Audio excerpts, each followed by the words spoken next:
un effet de rencontre sur la question du soin et de la manière dont elle est devenue centrale pour moi et aussi pour quelques autres et de manière simultanée, de sorte que ça confirmait pour moi en direct l'hypothèse sur les moments.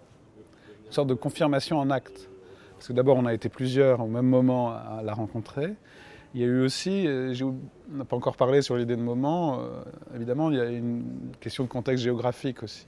Il y a toujours dans les moments une réception de théories venues d'ailleurs. La phénoménologie allemande a été nécessaire etc., pour que Sartre rompe avec la philosophie en France auparavant.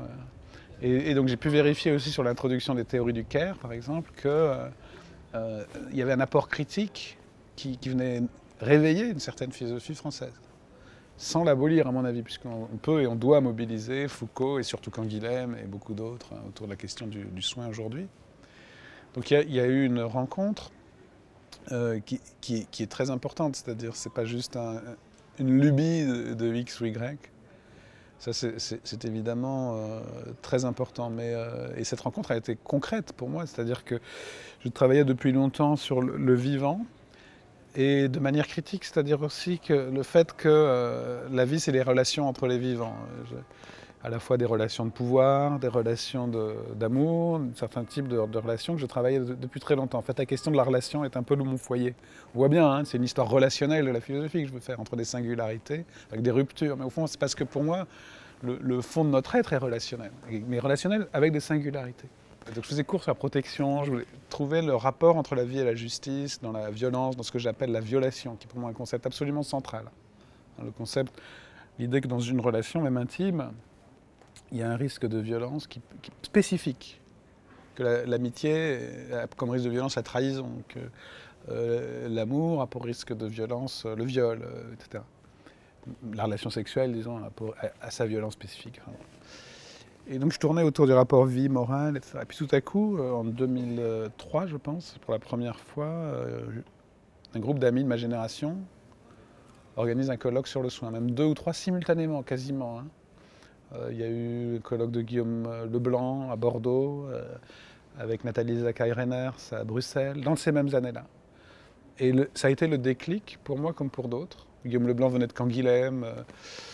Il y a eu cet effet de génération qui fait que des gens qui ont travaillé sur l'histoire de la philosophie, moi Bergson, certains Canguilhem, d'autres Foucault, d'autres Freud, Winnicott, ont rencontré les questions personnelles avec leur parcours historique, et ça a été ces questions-là. Et avec Guillaume Leblanc, on a dirigé un numéro d'Esprit qui a fait un peu époque quand même, en 2006, après ces colloques-là, qui s'appelait Les figures du soin. Ça fait 10 ans. Et on a rencontré les questions de la maladie, du récit, du care. Il y avait déjà un article de Fabienne Brugère, il y avait un article de Nathalie Zakai sur la clinique, sur le travail concret du soin, les sociologues. C'est très important aussi. Donc il y a eu des enjeux sociologiques, politiques. Et très vite, ça a pris une ampleur inouïe. En 2010, avec un groupe d'amis, on a fait un grand colloque intitulé La philosophie du soin. Elie During, qui est un ami très proche sur plein de sujets, nous avait envoyé à l'époque un email avec une publicité de L'Oréal qui s'appelait La philosophie du soin. Voilà, l'homonymie de l'époque. Chaque époque a ses homonymies, hein. On peut toujours se moquer d'une époque. L'existentialisme, est-ce que c'est Boris Vian ou Sartre? J'ai envie de dire c'est les deux, mais est-ce que c'est Paris Match de l'époque? Non. Le soin, est-ce que c'est la philosophie ou L'Oréal? Non, l'importance de L'Oréal dans la société nous dit quelque chose, mais ça ne veut pas dire que le soin est condamné à être du cosmétique ou au contraire de la compassion, etc. Moi j'ai tout de suite un concept critique du soin très politique, avec l'idée que le soin est une ambivalence, incarnée pour ainsi dire, avec de la violence au dehors, contre laquelle il lutte, mais une violence interne, et que le soin passe par les institutions et la politique, et que les institutions sont une forme spécifique de soin. Moi je dis par exemple, dans un débat, j'ai dit un jour, il y a 2 positions possibles. Soit on considère le soin comme un aspect de la sécurité, libérale, fournir du soin comme on fournit de la police, ou au contraire, la police comme un des types de soins. C'est-à-dire une institution publique qui prend soin dans son ordre d'un certain nombre de choses que les gens ne peuvent pas faire tout seuls. Le soin part aussi d'une redécouverte de l'interdépendance. Mais de l'interdépendance qui peut paraître simplement négative.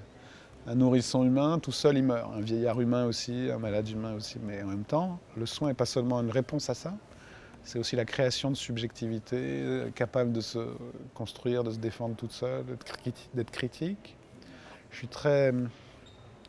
Mon véritable maître dans le domaine, et j'en ai deux, qui sont en fait, au-delà de l'histoire de la philosophie un peu plus longue, Canguilhem et Winnicott sont mes deux boussoles, en fait. C'est mes deux gourous cachés, comme je dis parfois, mais dont je retiens chaque ligne, en fait. Et c'est deux penseurs très critiques. Hein. Le vivant, pour moi, Canguilhem, après Bergson et avant Derrida et Deleuze, est un grand vitaliste critique. La vie, c'est... Le normal et le pathologique, c'est pas un aspect de la vie. La vie, c'est le normal contre le pathologique, c'est la vie contre la mort. Bon, de même Winnicott, je pense aussi à la violence, la psychanalyse est très importante. Et finalement, c'est ça le soin, c'est une question très, très intéressante, très critique. On est en train de monter une chaire de philosophie à l'hôpital, à l'Hôtel-Dieu. Et là, je ne sais pas si tu te souviens, il y a un texte de Canguilhem qui est assez drôle, où il dit « Si on sort de la Sorbonne, on peut monter vers le Panthéon ou descendre vers la préfecture de police ». C'est dans un texte sur le cerveau. Donc en gros, il dit on peut se servir du cerveau pour manipuler les gens, c'est la préfecture de police, ou pour faire des œuvres, et on devient un grand homme. Bon. Moi, je dis la même chose pour l'Hôtel-Dieu. Si on sort de l'Hôtel-Dieu, à gauche, on a Notre-Dame, à droite, on a la préfecture de police. C'est deux manières de penser le soin, qui pour moi sont fausses l'une et l'autre. Le soin comme pure compassion, comme amour, comme relève de la charité. Donc c'est le cure qui remplace le curé, hein, mais c'est la même étymologie. Bon. D'un autre côté, le soin serait uniquement du pouvoir, de la police. Et là, on tombe dans la critique foucaldienne du soin, qui est juste aussi. Mais entre les deux, l'hôpital, l'Hôtel-Dieu, qui n'est ni l'un ni l'autre, qui est les deux à la fois. Il y a de l'amour, peut-être, mais en même temps qui est professionnalisé, qui pose des tas de problèmes. Et il y a de la violence et du pouvoir.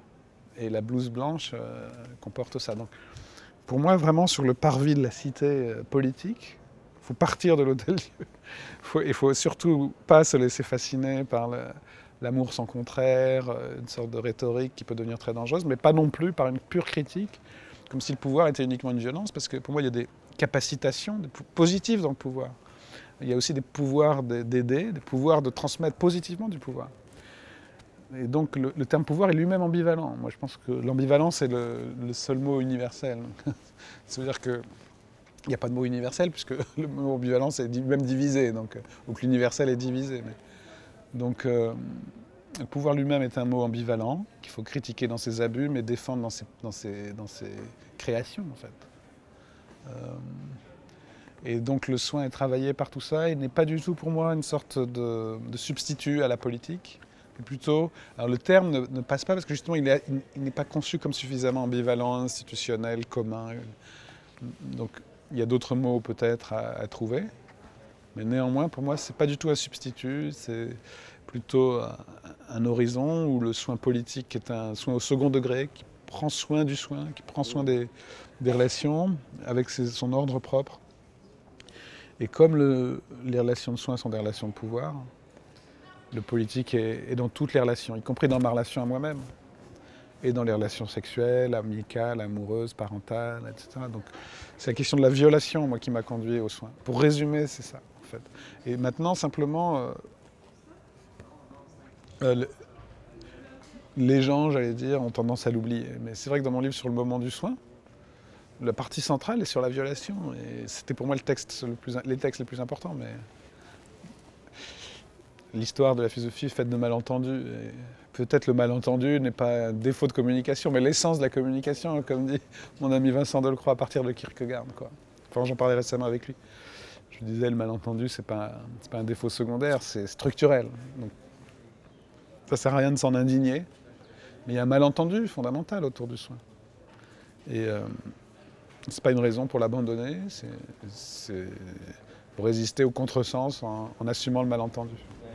Aujourd'hui, disons, j'allais dire dans la charte du patient, on a l'impression qu'il y a quand même tout un dispositif de précaution qui n'existait pas il y a 50 ans, mais qui vient quand même un peu marquer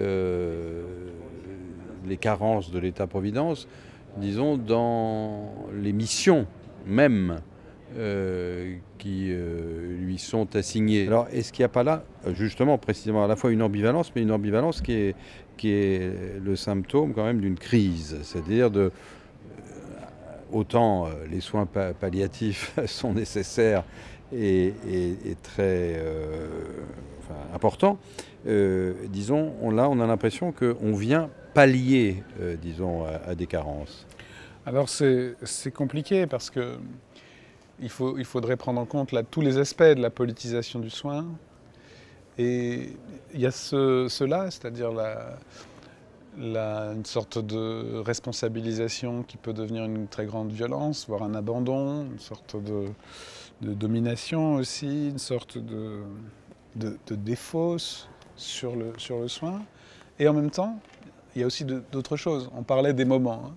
Pour moi, une des entrées dans le moment du vivant, concrète, hein, avec tout le cortège de réflexions philosophiques, ça a été le sida. L'épidémie du sida en France, moi, pour ma génération, c'est évidemment fondamental. Presque impossible de nous comprendre les uns et les autres sans cette question-là, en fait. Dans les années 80, ici même, j'ai perdu au moins 2 amis, une cousine. Voilà, enfin, ça a marqué. Puis, j'ai découvert a posteriori quelques grandes œuvres qui, pour moi, sont fondamentales et marquées par ça. Par exemple, Jean-Luc Lagarce. Bon, dont je regrette, parfois je me dis j'ai été contemporain de cet homme-là sans jamais aller voir un de ses spectacles de son vivant.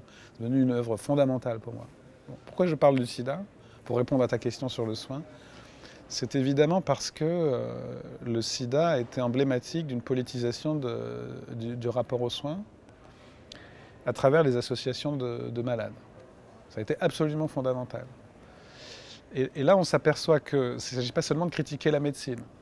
On pense à Foucault, évidemment, qui en est mort, hein, lui aussi du sida, bien sûr, mais c'est pas seulement ça. C'est-à-dire que, évidemment, Foucault a été vital de ce côté-là, puisque l'idée de critique de la médecine a permis, théoriquement, aux associations de patients de se mobiliser, mais en même temps, pour réclamer de la médecine. C'est-à-dire pour réclamer des soins, pour réclamer de la recherche, pour réclamer une prise en charge, pour réclamer tous les aspects politiques du soin. Et donc, paradoxalement, cette crise qui a été extrêmement grave, qui pour moi est un des éléments de l'entrée dans le moment du vivant avec son cortège de crises et de catastrophes, où maintenant, voilà, ça devient presque banal, ça a été aussi un moment de résistance et de création politique et démocratique. Alors aujourd'hui, c'est le cas, cette ambivalence dont on parle. J'étais récemment dans un colloque, où je représentais aussi un peu le comité d'éthique, j'étais dans un colloque sur la médecine, la e-médecine, médecine connectée. Bon. Et c'était un débat très intéressant avec une association de patients en ligne, les e-patients. Et mon réflexe naturel, ça a été de dire, bah oui, mais bon, voilà, il faut quand même maintenir le colloque singulier, ce que je pense néanmoins, hein. Maintenir un rapport direct, puis un rapport politique, et puis les sites internet sont aussi une sorte de dilution du truc. Mais en fait, les associations de patients sont des lieux de résistance extraordinaires, des lieux de solidarité. Un patient isolé au bout de la France, avec une maladie chronique, eh bien, à travers une association de patients, il résiste aussi. Donc il faut bien voir que, au fond, toutes les tensions politiques de l'époque se réfractent.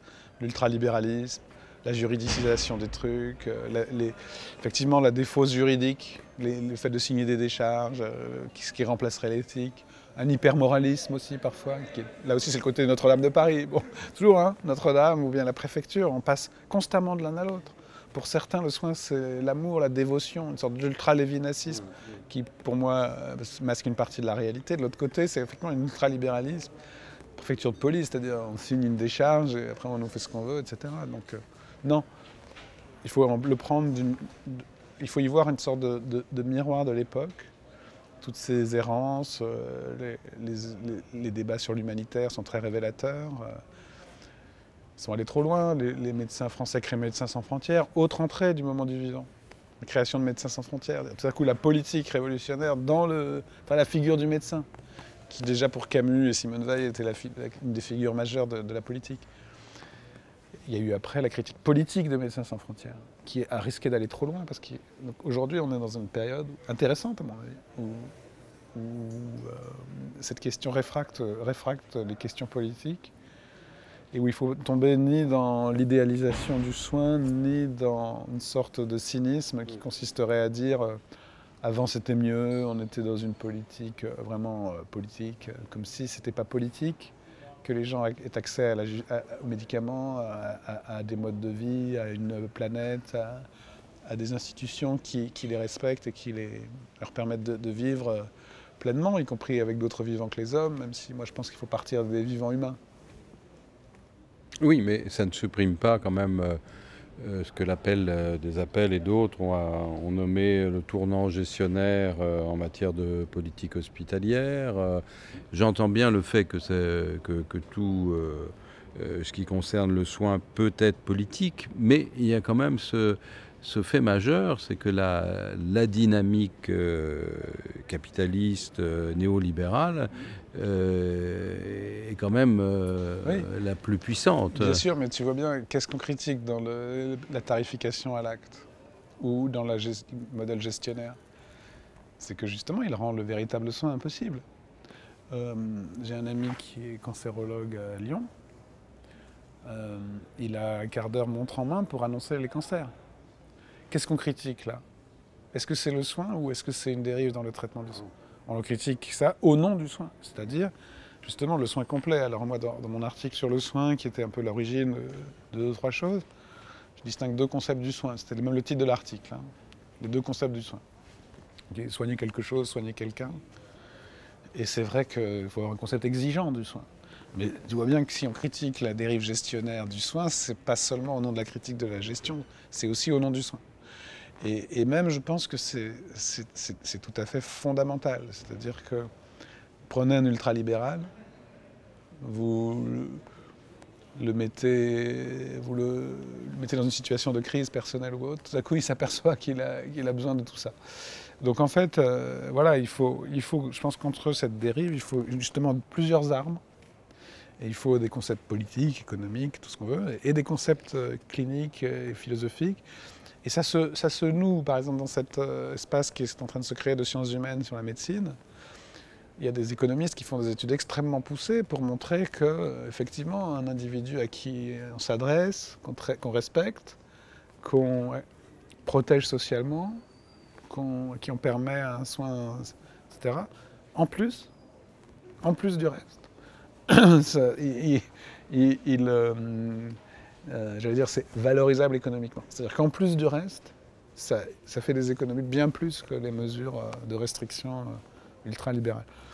Donc il faut se battre sur le terrain des sciences humaines, sur le terrain des sciences sociales. Moi je pense que la dérive de l'économisme, d'un ultra-économisme, vient de l'abandon des autres sciences sociales. De la sociologie, de l'économie complète. Hein. Sorte de, voilà, donc, et ces problèmes reviennent. Alors il ne s'agit pas de se battre sur un mot, c'est pas le soin la question, c'est les relations humaines dans toute leur diversité, etc. Comment en tenir compte? Et là, il faut des sciences sociales. Comment tenir compte de la diversité culturelle, des différences de genre, des différences d'âge, de la vie de l'homme concret, quoi. Complet et concret. Pour moi, le soin, c'est une autre façon de le dire. Donc moi, j'ai mesuré les risques de l'étiquetage. J'ai fait ce livre sur le soin, ce colloque sur le soin, cette collection sur le soin avec des amis très proches, et des médecins, sociologues et autres. En même temps, tout ne se réduit pas aux soins. Je veux dire, pour moi, il y a des questions plus générales encore. Métaphysiquement, pour moi, c'est le vitalisme critique. Politiquement, c'est l'humanisme et la démocratie critique. C'est le mot critique qui est tout à fait fondamental pour moi, mais pas dans une théorie critique purement désincarnée. Une critique à l'œuvre dans le vivant.